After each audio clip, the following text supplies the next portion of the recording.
Now, let's look at the installation of Windbg.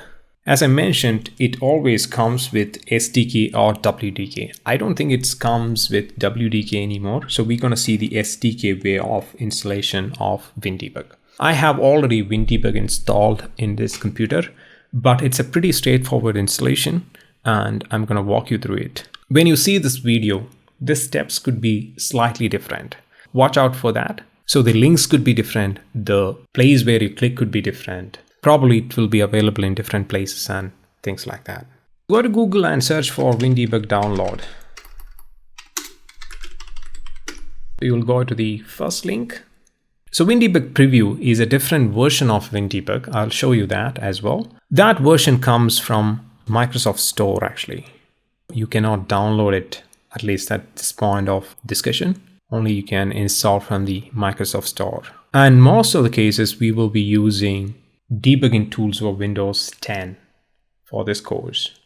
And that comes from the Windows SDK. You can go there. I'll open it in a new tab. You can either download the installer or download the entire ISO. It's a pretty big file. When you start the installer, you will see something like this. Here you can select debugging tools for Windows. That's how you install it. If you have a 64-bit machine, you can install both the 32-bit and 64-bit debugger versions. There are some other debuggers as well coming with the debugging tools for Windows, like KD, CDB, NTSD, etc. They are very similar to Windbg, but we will be focusing on Windbg in this series. Once you click this debugging tools for Windows and click next in the installer, and it is a pretty straightforward installation. There is no chance that you will be facing any kind of issues normally with the installation. Once you have done that, if you go to Start menu and type Windbg, you will see the Windbg right here. So this is the x86 version of the Windbg. Also, you'll have a 64 version of the Windbg if you have installed both. Let me start the Windbg, the normal Windbg, which we will be using. After the installation, you will be seeing this particular icon. Just click on it and this is how the Windbg looks. This is the debugger. If you are planning to attach it to a process, you might have to start it with admin rights. Right click, run as administrator. Then only you will be able to attach it to a running process because it needs admin privileges. We have seen the Windbg installation. We didn't see the installation process because it was already installed in my computer, but we have discussed how to install it. And I have shown you the older version. Let me show you the preview. Preview looks a little bit different.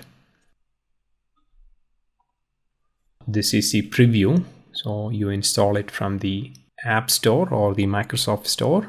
So it is pretty much old wine in new bottle. I don't use this much myself. For some reason, I'm used to the older UI. One feature it has, which the older debugger doesn't have, is time travelers debugging. We will see this as well. This is a very useful tool and certain kind of issues can be only resolved by something like this unless you log it very well. We will see that it is called the time travelers tracing or IDNA. It was internal to Microsoft, but they have released in this preview. This is the only use of preview, to be honest. A lot of people like the new UI, but I'm old school that way. So this is the Windbg preview and this is the older Windbg.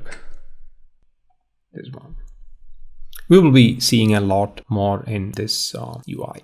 Coming back to the slide. So we have seen the older version of the Windbg as well as the new Windbg preview. One thing worth mentioning is that although I say old version, it's still available. It's being released by Microsoft. I don't think they're going to stop it as well. But just using the word old, it doesn't mean that it is obsolete.